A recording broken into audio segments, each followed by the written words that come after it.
सफाई हो गई है यहाँ से मैडम। यार ये दरवाजा बंद कर दोगी?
अच्छा जी, आज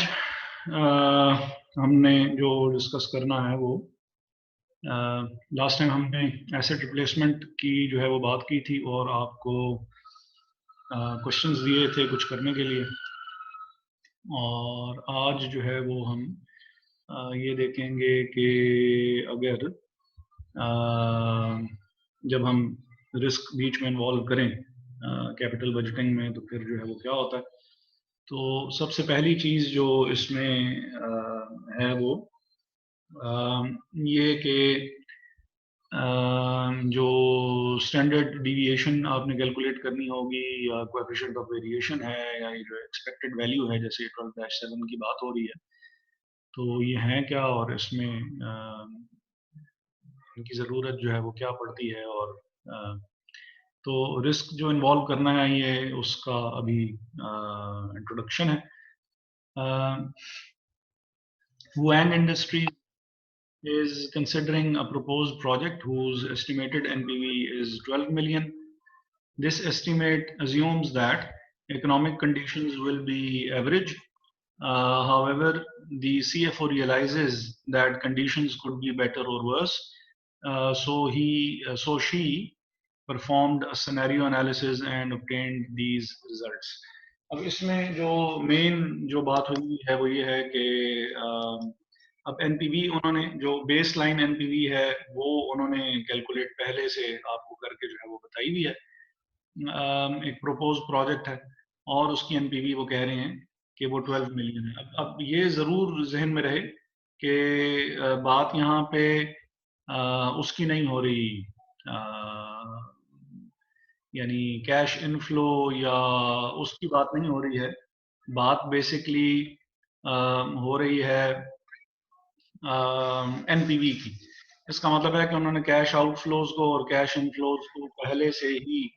एडजस्ट कर रखा है और उसकी एक फाइनल वैल्यू जो है वो उन्होंने कैलकुलेट करके और यहाँ के जो ये वैल्यू है ये बेसिकली उसकी है एवरेज सिनेरियो की है। मींस कि अगर नॉर्मल सर्कमस्टांसेस रहें तो नॉर्मल सर्कमस्टांसेस में 12 मिलियन की उनकी एनपीवी जो है वो हो जाएगी। However, the CFO realizes that conditions could be better or worse. लाज़मी बात है, रियल वर्ल्ड सिनेरियो में जो सिचुएशन जो होती है वो ज़रूरी नहीं है कि बिल्कुल उसी के अकॉर्डिंगली हो जो कि आपने अंदाज़ा लगाया था। तो वो 12 मिलियन से बेहतर भी आपकी एनपीवी हो सकती है और 12 मिलियन से एनपीवी आपकी कम भी हो सकती है। एवरेज बहरहाल अगर सिचुएशन नॉर्मल हालात रहें तो एनपीवी जो प्रोजेक्ट जो प्रपोज्ड है उसकी 12 मिलियन जो है वो एनपीवी होगी। अब इसमें जो उन्होंने इकोनॉमिक सिनेरियोज दिए हुए हैं, डिफरेंट रिसेशन है, बिलो एवरेज है, अबव एवरेज है और बूम है। यानी अगर हालात बहुत ही ख़राब हों तो वर्स्ट हालात हों तो फिर क्या होगा, प्रोबेबिलिटी ऑफ आउटकम उसकी जो है वो 0.05 है, खाली 5% उसका चांस है। और उस केस में अगर हालात बहुत ही खराब रहे हमारे इस प्रोजेक्ट के लिहाज से, तो एनपीवी जो होगी वो उसकी -70 मिलियन होगी। अगर हालात जो हैं वो हमारे वर्स्ट तो ना रहे, लेकिन वर्स्ट टाइप के हों, अच्छे ना हों, बिलो एवरेज हैं जैसे, तो 20% उसका चांस है। और उस केस में जो आपकी एनपीवी होगी वो 25 मिलियन होगी नेगेटिव में। अगर हालात नॉर्मल हों, जैसे कि ये ऊपर उन्होंने क्वेश्चन के शुरू में जो है वो उन्होंने जिक्र भी किया कि 50% उसका चांस है, नॉर्मल हालात 50% उसका चांस है, और 12 मिलियन और भी है। 12 मिलियन जो है वो इसकी वो बनती है, एनपीवी बनती है। हालात अगर एवरेज से बेहतर हो जाए, जिसके भी चांस 20% हैं, तो 20 मिलियन पॉजिटिव आपको एनपीवी हासिल होगी। और अगर जो है वो बहुत ही जबरदस्त सिचुएशन रही, जिसको बूम से इन्होंने बताया हुआ है यहाँ पे, जिसकी प्रोबेबिलिटी ऑफ अकरेंस जो है वो खाली 5% है, तो इस केस में +30 मिलियन की एनपीवी आपको मिलेगी। अब ये तब हम करते होते हैं, और ये एक्चुअली जो जो सिचुएशन चलती है, वो सिचुएशन या जो practically a more practical solution और a more practical adaptation of an NPV, sir वो इस तरह जो है वो आपको दी जाती है कि उसमें जो उसमें खाली कैश इनफ्लोज एक ही स्ट्रीम जो है वो आपको गिवन नहीं होगी, बल्कि उसमें मोर देन वन आपको उन्होंने सिनेरियोज डिफरेंट उन्होंने क्रिएट किए हुए होंगे, प्रोबेबिलिटी बीच में इन्वॉल्व की हुई होगी, जैसे उन्होंने प्रोबेबिलिटी यहाँ पे इन्वॉल्व की हुई है। अब हमने जो पहली चीज जो कैलकुलेट करनी है वो प्रोजेक्ट की एक्सपेक्टेड एनपीवी कैलकुलेट करनी है। तो एक्सपेक्टेड एनपीवी या जो एक्सपेक्टेड वैल्यू होती है, ये हमारी स्टेटिस्टिक की जो है वो टर्म है, और मीन वैल्यू को स्टेटिस्टिक्स में एक्सपेक्टेड वैल्यू कहते हैं। अब यहाँ पे उसने हमसे एक्सपेक्टेड एनपीवी कैलकुलेट करने के लिए कहा हुआ है।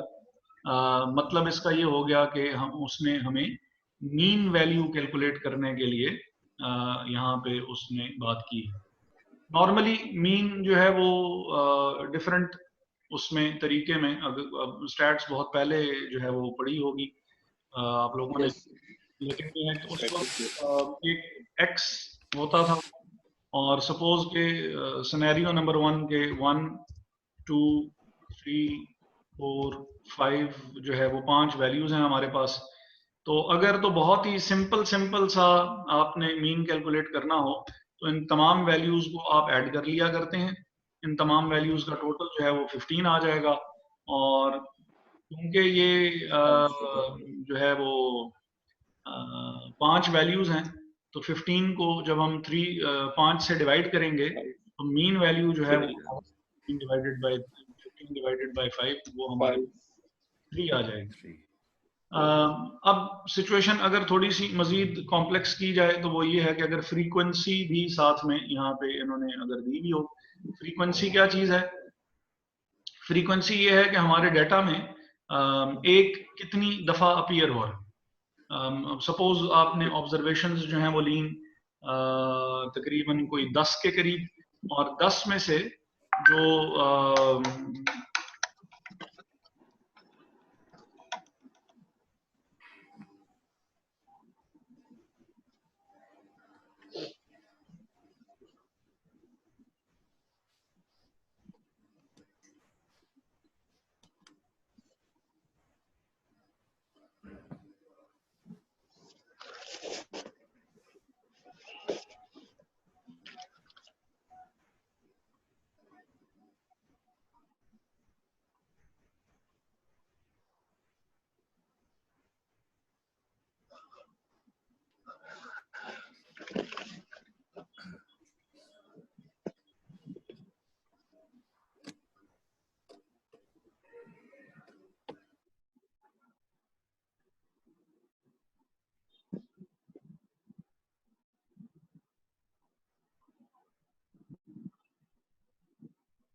अच्छा, अब इसमें जो मेन चीज है वो ये है कि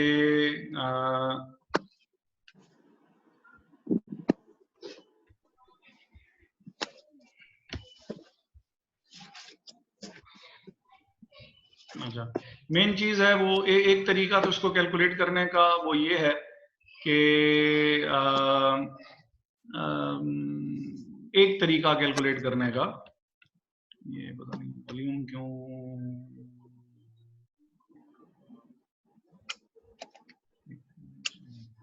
अच्छा,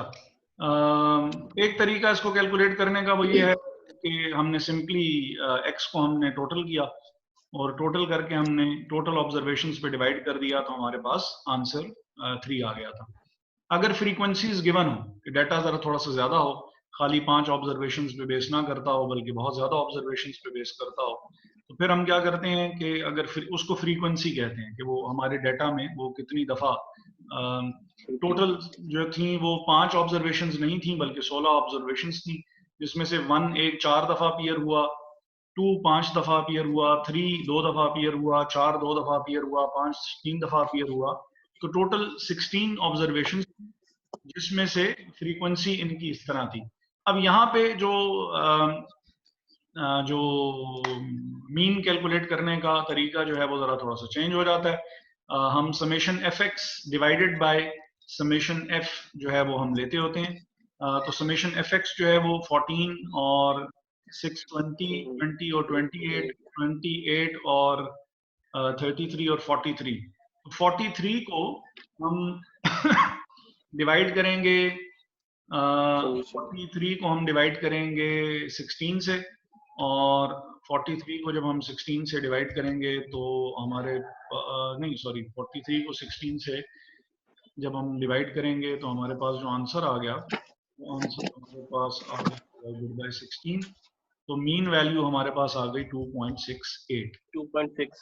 तो ये 2.68 या 2.7 जो है वो इसकी वैल्यू आ गई। एक तरीका कैलकुलेट करने का ये है।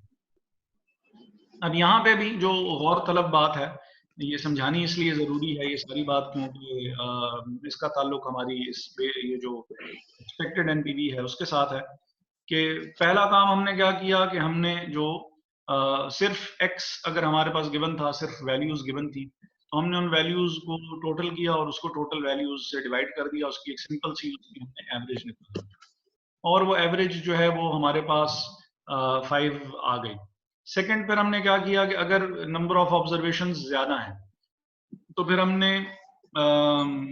इन सब दोनों को मल्टीप्लाई किया, एक तीसरा कॉलम बनाया जो कि f डॉट एक्स का था या f मल्टीप्लाइड बाय x का था,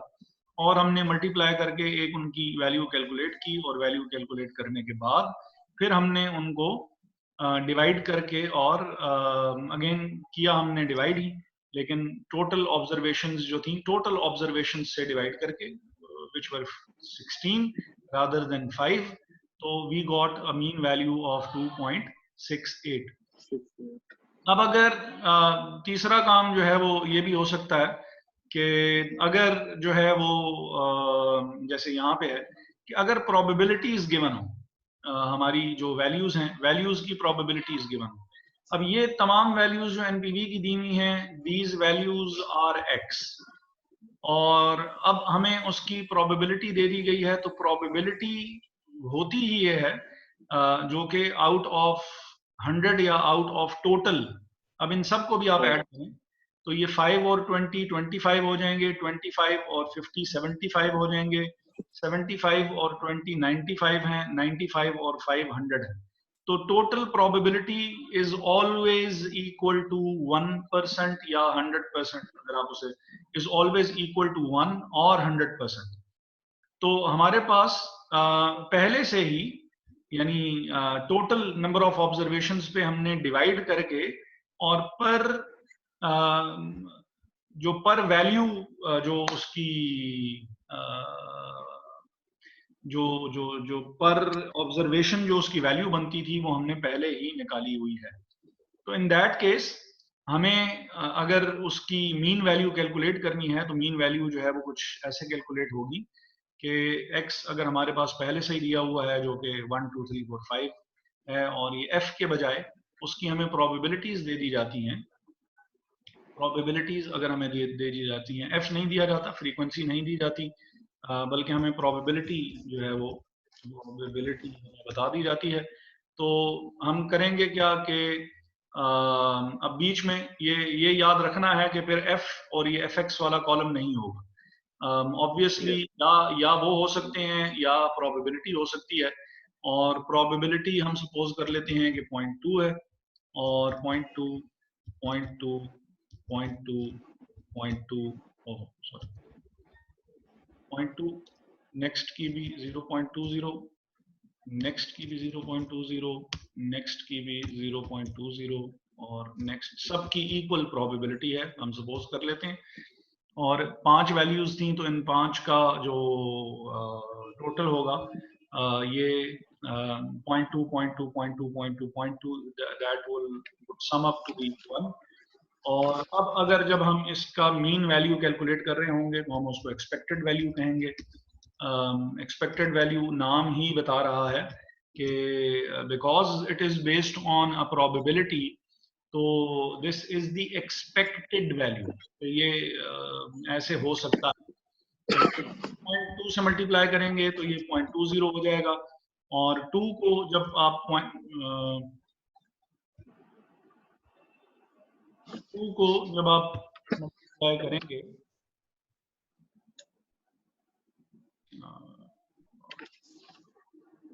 अच्छा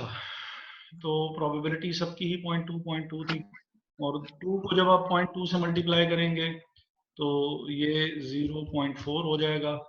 और 3 को जब मल्टीप्लाई करेंगे तो ये 0.6 हो जाएगा, और 4 को करेंगे तो ये 0.8 हो जाएगा, और 5 को जब करेंगे तो ये 1 के बराबर आ जाएगा। और अब जब हम इन सब को एड अप कर लेंगे, सम अप कर लेंगे, तो हमने किया क्या है कि पहले जैसे हमने अगर फ्रीक्वेंसी गिवन थी तो हमने x की वैल्यू को फ्रीक्वेंसी से मल्टीप्लाई किया था तो हमारे पास मीन वैल्यू आई थी। fx का कॉलम हमने कैलकुलेट किया और fx के कॉलम को हमने डिवाइडेड बाय 16 किया था तो हमारे पास मीन वैल्यू आ गई थी। अब हमने क्या किया है कि हर x की वैल्यू को प्रोबेबिलिटी से हमने उसकी मल्टीप्लाई कर दिया है, और प्रोबेबिलिटी से मल्टीप्लाई करके हमने उसकी एक एक्सपेक्टेड वैल्यू कैलकुलेट कर ली है। इस केस में जो हमारी डिवाइड शिवाइड किसी से नहीं करना, क्योंकि प्रोबेबिलिटी परसेंटेज में दी हुई है, और परसेंटेज का मतलब ये है कि वो पहले से डिवाइडेड बाय 100 पहले से ही है। तो इसमें डिवीजन वगैरह नहीं करनी होती जब प्रोबेबिलिटी गिवन हो। ये मैं बात का क्रक्स जो है वो सामने जो है वो रखने लगा हूँ कि जब मीन वैल्यू कैलकुलेट करनी हो और प्रोबेबिलिटी गिवन हो, तो फिर जो हमारी एक्सपेक्टेड वैल्यू होती है, एक्सपेक्टेड वैल्यू जो हमारी होती है या जो हमारी मीन वैल्यू होती है, वो सम ऑफ ऑल, अब समेशन का साइन जो है वो मैं यहाँ पे उसकी ऑप्शन जो है वो है नहीं, तो ये सम लिख रहा हूं मैं, sum of x into p of x होता है। जो प्रोबेबिलिटी होगी, प्रोबेबिलिटी को x से मल्टीप्लाई कर देंगे और सबको ऐड कर लेंगे, तो हमारे पास एक्सपेक्टेड वैल्यू या मीन वैल्यू जो है वो हमारे पास आ जाएगी। तो ये मीन कैलकुलेट करने का एक और तरीका है, और इसमें अब क्योंकि हमने प्रोबेबिलिटीज के साथ हमने मल्टीप्लाई किया हुआ ही है, तो हम इन सब को कर लेंगे ऐड। तो ये 0.20, 0.4 और 0.6 और 0.8, और ये टोटल जो मीन वैल्यू इन सब को हमने ऐड किया, तो ये टोटल मीन वैल्यू हमारे पास आ गई 3, जो कि यानी 0.4 और 0.61 हो गया, 0.8 और 0.2 1 हो गया, तो ये 1 और 1 2 हो गए, और तीसरा 1 जो अलग से दिया हुआ है, तो ये हमारी एक्सपेक्टेड वैल्यू या मीन वैल्यू आ गई। अब ये सारी बात समझाने का मकसद ये था कि इस चीज को हमने अप्लाई करना है अपने इस क्वेश्चन में। x हमें दिया हुआ है, अपने यहाँ पे एग्जाम्पल में मैंने x सपोज किया था 1 2 3 4 5, यहाँ पे x -70 -25 12 20 और 30 है, और इधर मैंने जो प्रोबेबिलिटी थी यहाँ पे मैंने 0.2, 0.2, 0.2 और 0.2 ली थी, जबकि वो यहाँ पे 0.05, 0.2, 0.5, 0.2 और 0.05 है। तो ये सारी डिफरेंट वैल्यूज हैं और इनके साथ हम इसी तरह मल्टीप्लाई करेंगे, जैसे मैंने 1 को 0.2 से मल्टीप्लाई किया था, इसी तरह 0.05 माइनस 70 से मल्टीप्लाई होगा, और 2 जो होगा ये भी 0.2 से मल्टीप्लाई हुआ था, तो यहाँ पे 0.2 मल्टीप्लाई होगा 0.5 से, और इसी तरह मल्टीप्लाई करके हम एक तीसरा बना के और इन सबको ऐड करके और उसकी एक मीन वैल्यू या एक्सपेक्टेड एनपीवी कैलकुलेट कर लेंगे। ये करने का मतलब ये है कि this thing is close to reality, कि जो रियल वर्ल्ड सिनेरियो जो है वो that is based more on probability rather than you are relying on one set of values and predicting or accepting or rejecting your project. तो अब इसमें जो recession का या अगर वो हम देख लें तो एनपीवी हमारे पास जो दी हुई है, एक्सपेक्टेड एनपीवी, इसको एक्सपेक्टेड एनपीवी, एक्सपेक्टेड एनपीवी जो है वो प्रोबेबिलिटी,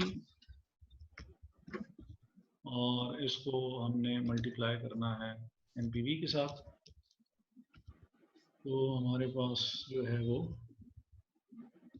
एक्सपेक्टेड एनपीवी हमारे पास आ जाएगी। प्रोबेबिलिटी जो है वो 0.05 है, और मल्टीप्लाई करेंगे इसको हम एनपीवी के साथ जो कि हमारी है, मल्टीप्लाई करेंगे एनपीवी के साथ जो कि है -70, तो हमारे पास जो एक्सपेक्टेड एनपीवी जो हमारे पास आएगी वो 0.035 होगी, और 70 मल्टीप्लाई 3.5, और फिर उसके बाद जो है वो जब हम 0.2 को मल्टीप्लाई करेंगे, 0.20 को मल्टीप्लाई करेंगे हम x के साथ जो कि -25 है, तो हमारे पास जो है वो वैल्यू आ जाएगी 25 मल्टीप्लाइड बाय 0.2, 5, और फिर है हमारे पास 0.50 है, इसको हमने मल्टीप्लाई करना है 12 के साथ, तो ये हमारे पास आ जाएगी वैल्यू, अच्छा ये ऊपर वाली जो थी माइनस थी, यही आ रही है माइनस, और ये प्लस में है, और नेक्स्ट है वो 0.2, इसको मल्टीप्लाई करेंगे, 0.2 को मल्टीप्लाई करेंगे हम 20 के साथ,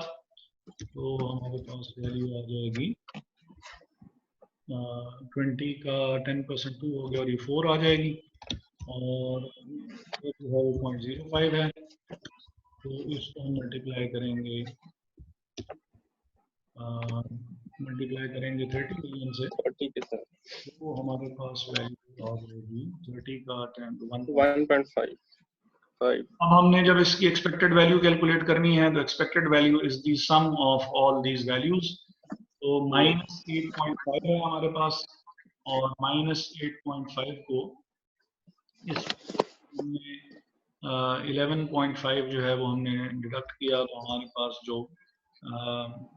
एक्सपेक्टेड एनपीवी जो है वो हमारे पास आ रही है 3।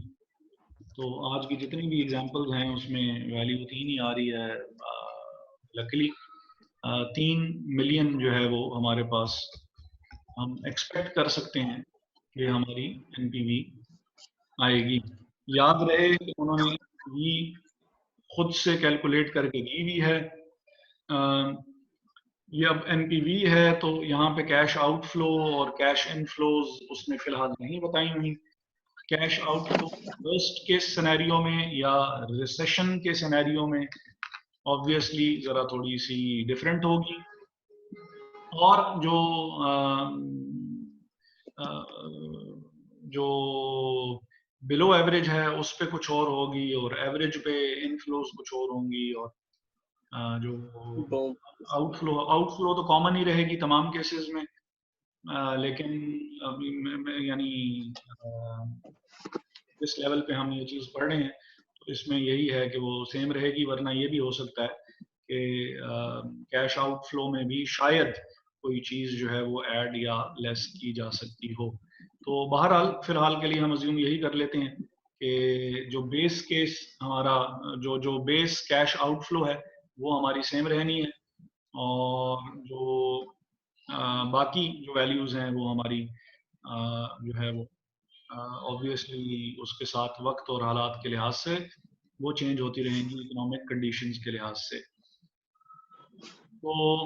ये तो हमारी हो गई एक्सपेक्टेड एनपीवी। और फिर उन्होंने दूसरी चीज जो हमें कैलकुलेट कहा हुआ है वो स्टैंडर्ड डिविएशन है।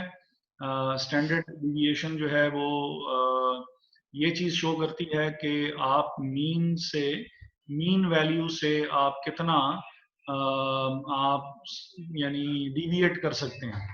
यानी अगर 12 मिलियन जो है वो हमारी अगर एवरेज जो है वो हमारी आ गई है,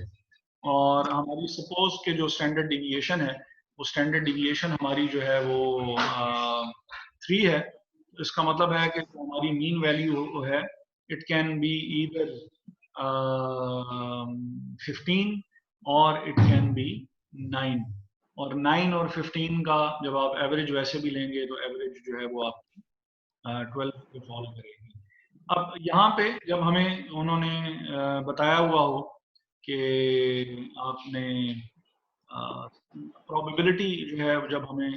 गिवन हो तो प्रोबेबिलिटी में फिर हम इसको कैसे कैलकुलेट करते होते हैं। प्रोबेबिलिटी में कैलकुलेट करते हुए अब मेरे पास क्योंकि यहाँ पे अब मैं कैलकुलेट करने जा रहा हूँ स्टैंडर्ड डिविएशन।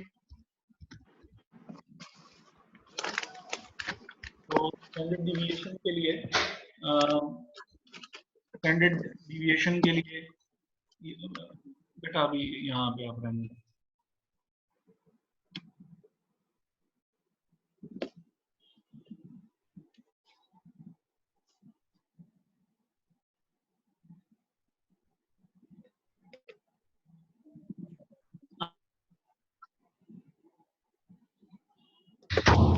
अच्छा, जो स्टैंडर्ड डिविएशन है वो मेरे पास क्योंकि उसका साइन नहीं है यहाँ पे अंडर रूट का, तो डिविएशन जो है वो हमें अंडर रूट लेनी होती है। तो अंडर रूट की जगह फिर ये है कि इनकी जो हम सारी चीज कैलकुलेट करने के बाद फिर इसकी जो पार होगी वो हम 1/2 हम ले लेंगे। तो अंडर रूट भी या अंडर रूट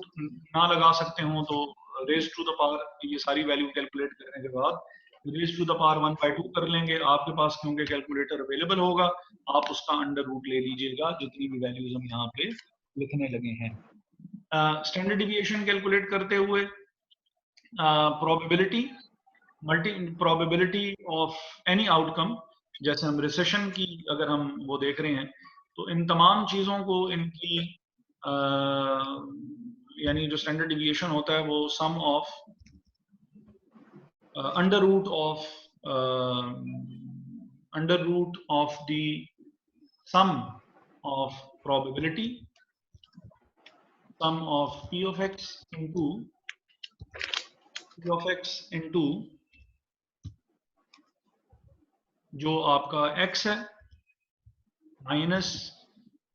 x बार। अब मेरे पास x बार की भी यहाँ पे ऑप्शन, क्योंकि मेरे पास जरा सिंबल्स थोड़े से लिमिटेड हैं, वर्ड हो तो वहाँ पे बल्कि चलें नेक्स्ट उसमें जो भी सेशन हमारा थोड़ी देर में स्टार्ट होगा उसमें मैं वर्ड में ही ये काम कर लूँगा, क्योंकि उसमें मेरे पास ये चीज़ अवेलेबल जो है वो होगी, इजीली अवेलेबल होगी। या फिर एक्सेल में देख लेंगे कि वहाँ पे इसको कैसे जो है वो हमने सॉल्व करना है। लेकिन तो sum of probabilities multiplied by x जो कि हमें ये दिए हुए हैं -70 -25 12 20 और 30, इसमें से हमने मीन वैल्यू माइनस कर लेनी है और रेज टू द पावर यानी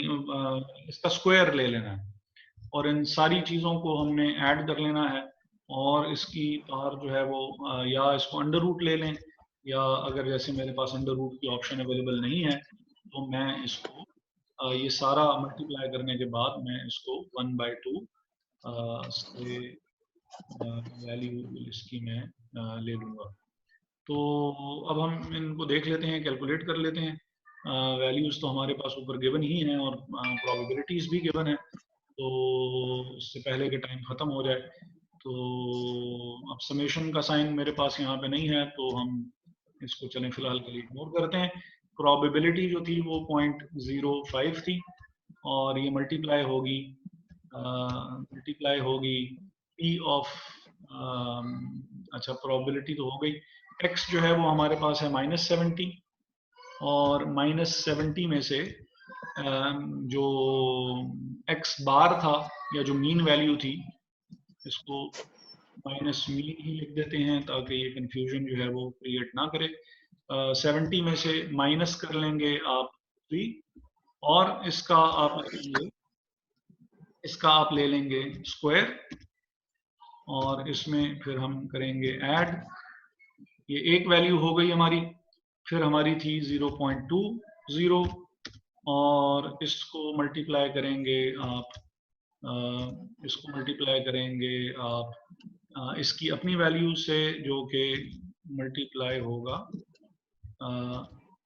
-25 में से 3 माइनस कर लेंगे और इसका भी हम ले लेंगे स्क्वायर, ऐड करेंगे नेक्स्ट प्रोबेबिलिटी विच इज 0.50 और इस 0.50 को मल्टीप्लाई करेंगे हम इस 0.50 को मल्टीप्लाई करेंगे